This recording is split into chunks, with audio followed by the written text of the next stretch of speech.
రేవంత్ రెడ్డి గారి నాయకత్వం, రేవంత్ రెడ్డి గారి నాయకత్వం, రేవంత్ రెడ్డి గారి నాయకత్వం, కనకన్న గారి నాయకత్వం, ఎమ్మెల్యే కనకన్న గారి బలరాం నాయక్ గారి నాయకత్వం, బలరాం నాయక్ గారి నాయకత్వం.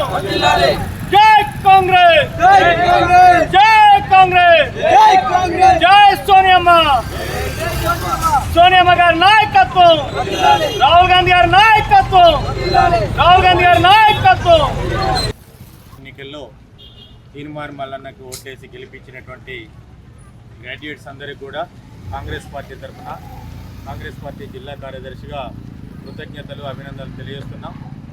ఈ ఎన్నికల్లో ఓరాఓరిగా పోరాడి గెలిచినటువంటి తీన్మార్ మల్లన్నకు కూడా అభినందనలు తెలియజేస్తున్నాం.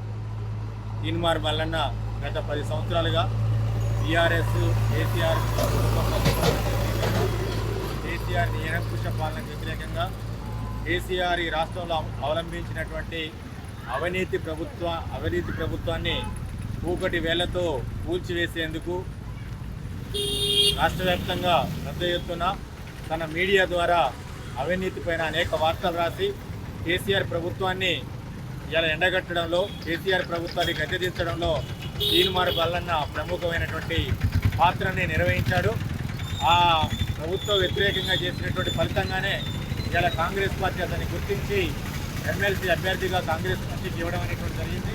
సోనియా గాంధీ గారు, రాహుల్ గాంధీ గారు, ఈ రాష్ట్ర ముఖ్యమంత్రి రేవంత్ రెడ్డి గారు, ఈ ముగ్గురు తీన్మార్ మల్లన్నను కాంగ్రెస్ అభ్యర్థిగా పెట్టడం అనేటువంటి జరిగింది. కాంగ్రెస్ ఓటర్సు, కాంగ్రెస్ కార్యకర్తలు ప్లస్ గ్రాడ్యుయేట్ ఓటర్స్ అందరూ కూడా తీన్మార్ మల్లన్న కోసం నిరంతరంగా పనిచేసి గెలిపించారు. వారి ఆశయాల్ని, వారి ఆకాంక్షల్ని మల్లన్న నిలబెట్టాలని చెప్పి కోరుతూ ఈ అవకాశం ఇచ్చినటువంటి మీ అందరికీ అభినందనలు తెలియజేస్తూ జై తీన్మార్ మల్లన్న.